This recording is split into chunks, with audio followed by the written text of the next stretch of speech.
किसी भी एग्जाम की तैयारी कर रहे हैं तो ये क्लास आप सभी के लिए बहुत ही महत्वपूर्ण रहने वाली है। तो एक बार आप सभी सेशन को शेयर कर देंगे।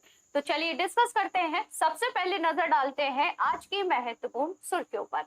वरिष्ठ वकील आर वेंकटरमणि होंगे भारत के अगले अटॉर्नी जनरल के वेणुगोपाल की लेंगे जगह। राष्ट्रीय महिला आयोग की पहली अध्यक्ष और पूर्व सांसद जयंती पटनायक का हुआ निधन। टाटा स्टील ने जमशेदपुर में किया कदमा जैव विविधता पार्क का उद्घाटन। क्राउन प्रिंस मोहम्मद बिन सलमान बने सऊदी अरब के नए प्रधानमंत्री। सीएम योगी ने अयोध्या में किया लता चौक का उद्घाटन। देश के पहले सीडीएस बने लेफ्टिनेंट जनरल अनिल चौहान तीनों सेनाओं की संभालेंगे कमान। टीम वर्ल्ड ने जीता लेबर कप 2022। रानीपुर वन्यजीव अभयारण्य को उत्तर प्रदेश का टाइगर रिजर्व किया गया घोषित।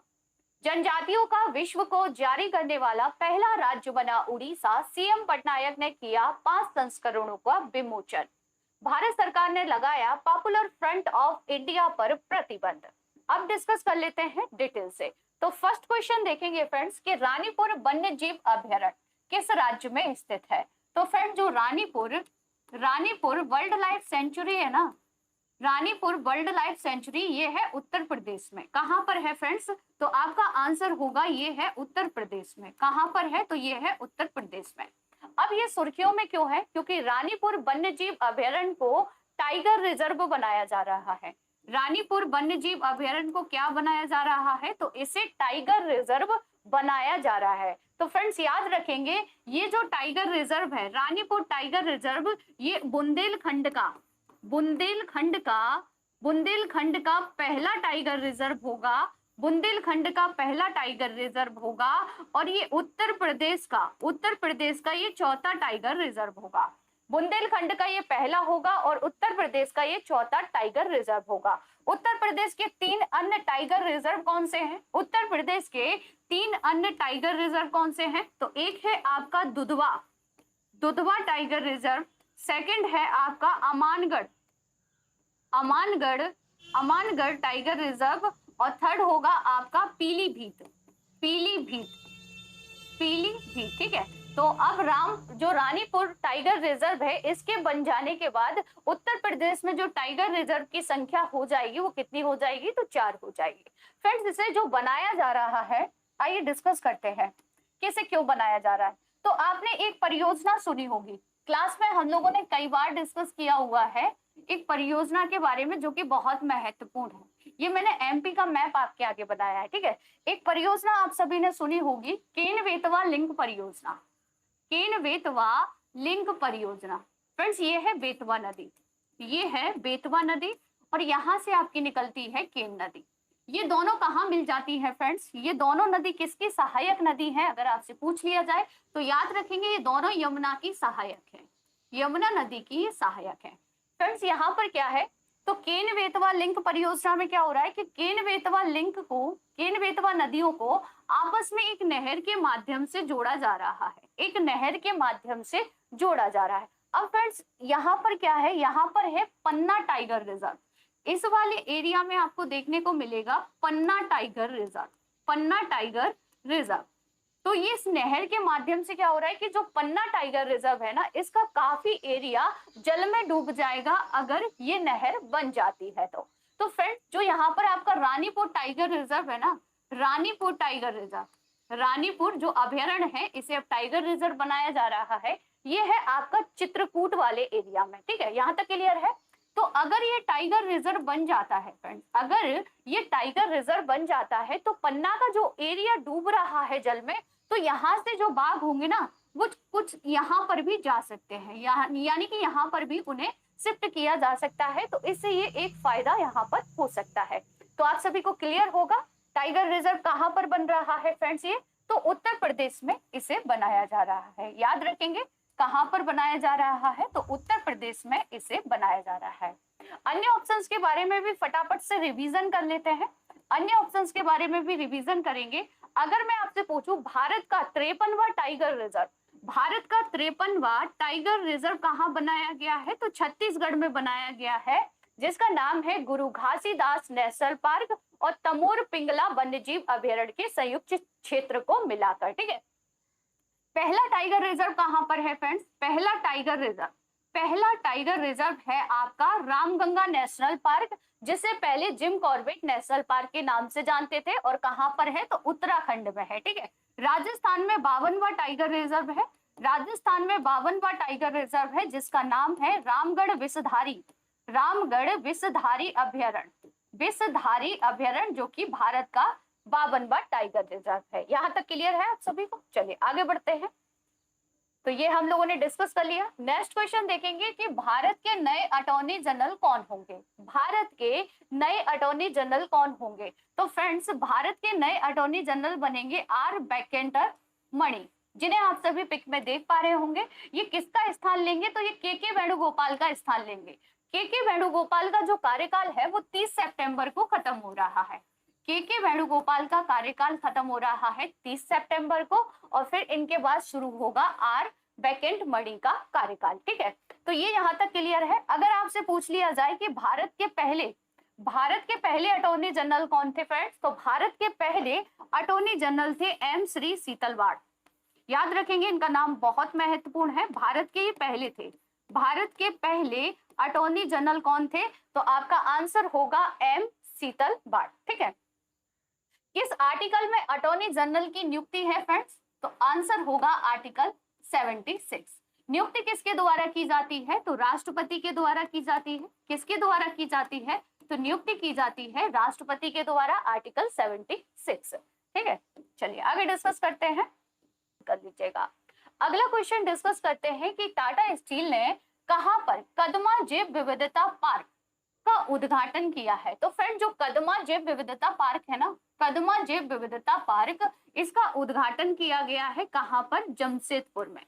कहां पर किया गया है? तो जमशेदपुर में इसका उद्घाटन किया गया है। इसका जो मुख्य उद्देश्य है वो है ग्रीन जोन को बढ़ावा देना, ये इसका प्रमुख उद्देश्य है। ठीक है, लखनऊ से रिलेट करेंगे। नाइट सफारी कहां पर बनाई जा रही है? तो लखनऊ में बनाई जा रही है। ठीक है, आगे बढ़ते हैं। नेक्स्ट क्वेश्चन है कि लता मंगेशकर चौक का उद्घाटन कहाँ किया गया है?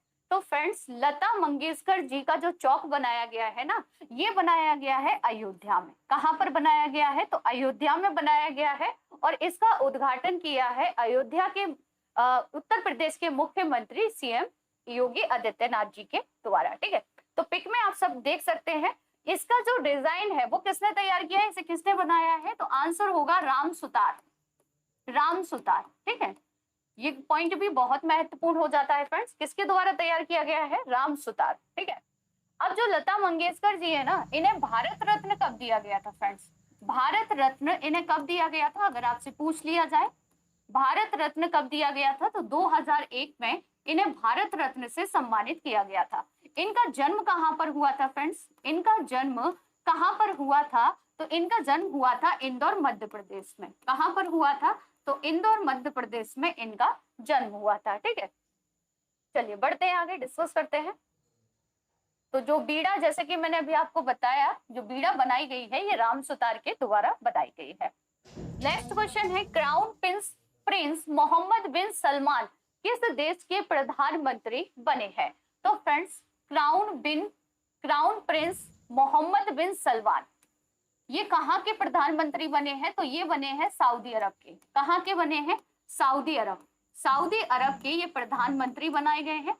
सऊदी अरब की कैपिटल क्या है फ्रेंड? तो याद रखेंगे, सऊदी अरब की कैपिटल है रियाद। सऊदी अरब की कैपिटल क्या है फ्रेंड्स? तो सऊदी अरब की कैपिटल है रियाद। ठीक है, आगे मैप में समझ लेते हैं। पहले यहाँ पर एक और पॉइंट याद रखेंगे सऊदी अरब से रिलेटेड, कि द लाइन नामक दुनिया का पहला वर्टिकल शहर कहाँ बनाया जाएगा? तो ये वर्टिकल शहर बनाया जाएगा सऊदी अरब में, जो कि दुनिया का पहला होगा। ठीक है, नेक्स्ट पॉइंट याद रखेंगे कि सऊदी अरब की राजधानी यानी कि रियाद में दक्षिण पश्चिमी इलाके में अल फोक साइट पर 8,000 साल पुराने शहर की खोज की गई। ये शहर कुछ इस प्रकार से खोजा गया है, कहां पर? सऊदी अरब में, और इसमें एक मंदिर और एक वेदी के कुछ हिस्से अवशेष के रूप में प्राप्त हुए हैं। खोज कहां पर हुई है? सऊदी अरब में। मैप में आप सभी सऊदी अरब की लोकेशन देख सकते हैं फ्रेंड्स, ये है सऊदी अरब। जिसकी कैपिटल है रियाद। ठीक है, याद रखेंगे आप सभी। यहाँ से क्या निकल रही है, तो यहाँ से आपकी निकल रही है स्वेज नहर। ठीक है, चलिए आगे बढ़ते हैं। Tennis tournament labour cup 2022, tennis tournament labour cup 2022 ये किसने जीत लिया है फ्रेंड्स? तो टेनिस टूर्नामेंट लेबर कप 2022 का आयोजन किया गया था लंदन में। कहां पर आयोजन किया गया था? लंदन में। ये किसका टूर्नामेंट है? तो ये टेनिस का टूर्नामेंट है। टेनिस का ये एक इंडोर कोर्ट टूर्नामेंट है। इंडोर, याद रखेंगे, इंडोर कोर्ट टूर्नामेंट है ये फ्रेंड्स। और इसमें जो विजेता रहा है, इसमें जो विजेता रहा है ना फ्रेंड्स, विजेता रहा है इसमें आपका टीम वर्ल्ड। टीम वर्ल्ड इसमें विजेता रही है। टीम वर्ल्ड इसमें विजेता रही है। जबकि उपविजेता इसमें कौन रहा है फ्रेंड्स? तो उपविजेता इसमें रही है आपकी team Europe. Team Europe, team Europe इसमें उपविजेता रही है। आयोजन किया गया था इसका लंदन में। तो इतनी जानकारी आप सभी को इसके बारे में याद रखनी है। ठीक है, चलिए बढ़ते हैं आगे। कुछ एक्स्ट्रा फैक्ट डिस्कस कर लेते हैं, जैसे कि SAFF महिला फुटबॉल चैंपियनशिप 2022 ये जीती थी बांग्लादेश ने। ठीक है, डूरेंट कप 2022 का खिताब बेंगलोर ने जीत लिया है। टेनिस टूर्नामेंट US ओपन में पुरुष एकल का जो खिताब है ना, वो कार्लोस ने जीता है फ्रेंड्स। कार्लोस अल्काराज ने, जो कि कहाँ के हैं? तो ये है जर्मनी के। कहाँ के हैं फ्रेंड्स? तो ये है जर्मनी के। और ये US ओपन पुरुष एकल की बात हुई है। अगर मैं आपसे पूछ लूं महिला एकल, महिला एकल का खिताब किसने जीता है? तो महिला एकल का खिताब जीता है ईगान ने। महिला एकल का खिताब जीता है ईगान ने, जो कि कहाँ की है? तो ये पोलैंड की खिलाड़ी है। ठीक है, क्रिकेट एशिया कप 2022 जीत लिया है श्रीलंका ने। क्लियर, चलिए बढ़ते हैं आगे। नेक्स्ट क्वेश्चन है, भारत सरकार ने किसे चीफ ऑफ डिफेंस स्टाफ यानी कि CDS के रूप में नियुक्त किया है? तो फ्रेंड्स, भारत के जो पहले CDS थे ना, वो थे बिपिन रावत। आप सभी को ज्ञात होगा कि दुर्घटना में इनकी मृत्यु हो गई थी, तो तब से ये पद खाली था। अब इसके बाद नए CDS बनाए गए हैं अनिल चौहान। अनिल चौहान जो कि भारत के अब नए CDS होंगे, ये आप सभी याद रखेंगे फ्रेंड्स। मनोज पांडे कौन है? तो ये थल सेना प्रमुख है। R हरि कुमार कौन है? तो ये नौसेना प्रमुख है। तो ये भी आप सभी को याद रखना है। अगला क्वेश्चन है, भारत के किस राज्य में पहली बार जनजातियों पर ज्ञान कोश के 5 संस्करण जारी किए गए हैं? किसकी बात की जा रही है? तो जनजातियों की बात की जा रही है। जनजातियों पर ज्ञान कोश के 5 संस्करण जारी किए गए। ज्ञान कोश यानी कि जो जनजातियों की परंपरा होती है ना फ्रेंड्स, जनजातियों की परंपरा का एक दस्तावेज बनाया गया है, जो कि किसके द्वारा बनाया गया है? तो ये बनाया गया है उड़ीसा राज्य के द्वारा। उड़ीसा राज्य ने ये बनाया है और उड़ीसा राज्य ऐसा करने वाला पहला राज्य बन गया है।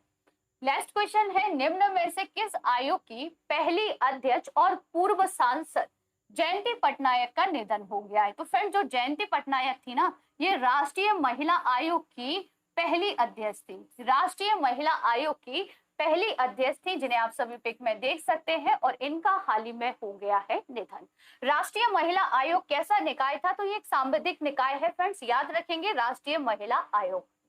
अगला क्वेश्चन है कि केंद्र सरकार ने पॉपुलर फ्रंट ऑफ इंडिया पर कितने साल के लिए प्रतिबंध लगा दिया है? तो friends, popular front of India पर 5 साल का प्रतिबंध लगाया गया है गवर्नमेंट के द्वारा। प्रतिबंध क्यों लगाया गया है फ्रेंड्स? तो गैरकानूनी गतिविधियों अधिनियम के तहत आतंकवादी समूह और विध्वंसक गतिविधियों के साथ उनके संबंधों पर प्रतिबंधित कर दिया गया है। तो इसलिए पॉपुलर फ्रंट ऑफ इंडिया पर क्या कर दिया गया है? 5 साल का प्रतिबंध लगा दिया गया है। अब डिस्कस कर लेते हैं टॉप 10 स्टैटिक जीके क्वेश्चन। किस अनुच्छेद के तहत कोई भी व्यक्ति अपने मूल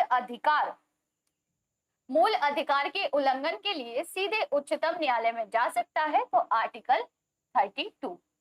संविधान का कौन सा अनुच्छेद राज्य सरकार को यह निर्देश देता है कि वह ग्राम पंचायत की स्थापना करे? आर्टिकल 40। संविधान की किस संकल्पना का उद्भव सबसे पहले कहाँ हुआ था? तो संयुक्त राज्य अमेरिका में हुआ था। भारत के राष्ट्रपति पर महाभियोग लगाने की प्रक्रिया कहाँ के संविधान से ली गई है? अमेरिका के संविधान से। पुष्कर झील कहाँ पर है? तो ये राजस्थान राज्य में है, और पुष्कर मेला भी राजस्थान में लगता है। लूनी नदी किस राज्य में बहती है? राजस्थान राज्य में बहती है। लद्दाख और जास्कर पर्वत श्रेणियों के बीच कौन सी नदी बहती है? तो सिंधु नदी बहती है। ठीक है, लघु संविधान के संविधान संशोधन को कहा जाता है। 42वें संवैधानिक संशोधन को कहा जाता है, जो कि कब हुआ था? 1976 में। कौन सा पर्वत हिमालय श्रृंखला का अंग नहीं है? तो अरावली पर्वत हिमालय ही श्रृंखला का अंग नहीं है। अरावली की जो सबसे ऊंची चोटी है वो गुरु शिखर है। ठीक है। राष्ट्रीय चावल अनुसंधान केंद्र है कटक, उड़ीसा में। पिछली क्लास में आपसे जो क्वेश्चन पूछे गए थे उनके आंसर डिस्कस कर लेते हैं। किस देश की खिलाड़ी ईगा स्विएटेक ने यूएस ओपन 2022 का महिला एकल का खिताब जीता है? तो फ्रेंड्स ये है पोलैंड की खिलाड़ी। ऑपरेशन गियर बॉक्स किसने शुरू किया है? तो राजस्व खुफिया निर्देशालय द्वारा इसे चलाया गया है। इनमें से कौन सा खेल ओलंपिक में शामिल नहीं है? फ्रेंड्स तो क्रिकेट ओलंपिक में शामिल नहीं है। भारत के किस राज्य में मल्लखंब को अपना राज्य खेल घोषित किया है? तो मल्लखंब मध्य प्रदेश का राजकीय खेल है। अब आप लोगों के लिए कुछ क्वेश्चन है जिनके आंसर आप सभी देंगे कमेंट्स बॉक्स में। मुख्यमंत्री पुष्कर सिंह धामी ने धारचूला क्षेत्र के मल्ला छाड़ छुम में भारत नेपाल राष्ट्र के बीच किस नदी पर बन रहे सेतु का शिलान्यास किया है? नेक्स्ट क्वेश्चन है मोटो ग्रांड पी विश्व चैंपियनशिप रेस की मेजबानी कौन करेगा? अगला क्वेश्चन है बिंदुसार का उत्तराधिकारी कौन था? नेक्स्ट क्वेश्चन है निम्न में से किस नदी को बंगाल के शोक के नाम से भी जाना जाता है? तो फ्रेंड्स इन सभी के आंसर आप सभी को देने हैं कमेंट्स बॉक्स में। आज की ये क्लास आप सभी को कैसी लगी कमेंट्स बॉक्स में जरूर बताइएगा। और अगर क्लास अच्छी लगी हो तो क्लास को ज्यादा से ज्यादा शेयर कीजिएगा, लाइक कीजिएगा और सब्सक्राइब जरूर कर लीजिएगा चैनल को, जिससे आने वाली क्लास का नोटिफिकेशन आप सभी को सबसे पहले मिल जाएगा। तो मिलते हैं नेक्स्ट सेशन में, तब तक के लिए थैंक यू सो मच।